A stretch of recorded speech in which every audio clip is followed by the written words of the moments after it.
एक फैसला तो हो चुका है कि अगर इस निजाम ने सरवाइव करना है तो इन्हें हर हाल में इमरान खान को नीचा दिखाना पड़ेगा, और नीचा दिखाने के लिए इमरान खान के साथ या तो इनको डील करनी पड़ेगी, या इमरान खान साहब का मौक़िफ़ तब्दील करवाना पड़ेगा, या इमरान खान साहब से माफी मंगवानी पड़ेगी। ये चीजें किए बगैर ये इमरान खान साहब को या उनकी पॉपुलैरिटी को टैकल नहीं कर पाएंगे।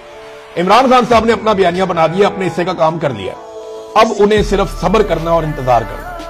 ये सिस्टम अंदर से खोखला होता जा रहा है, ये किसी भी वक्त एक झटके से गिर जाएगा, हम नहीं कह सकते कब गिरेगा, लेकिन ये अंदर से खोखले होते चले जा रहे हैं। मईशत नहीं चल रही, दहशतगर्दी हो गई है, इनके हाथ कोई चीज नहीं लगी हुई, इनके हाथ पांव फूले हुए हैं। ये जो हरकतें करते हैं, जिस किस्म की बातें करते हैं, हवन्नकों वाली बातें करते हैं, जब आप इनकी बातें सुनते हैं तो आपको आइडिया हो जाना चाहिए कि ये लोग अपने आसाब खो बैठे, अब इन्हें समझबूझ बाकी नहीं रही। इमरान खान को सिर्फ सब्र करना है और इंतजार करना है, और इनके साथ किसी किस्म का ऐसा मामला नहीं करना जिसमें यह तासुर जाए कि इमरान खान इनसे हार गया।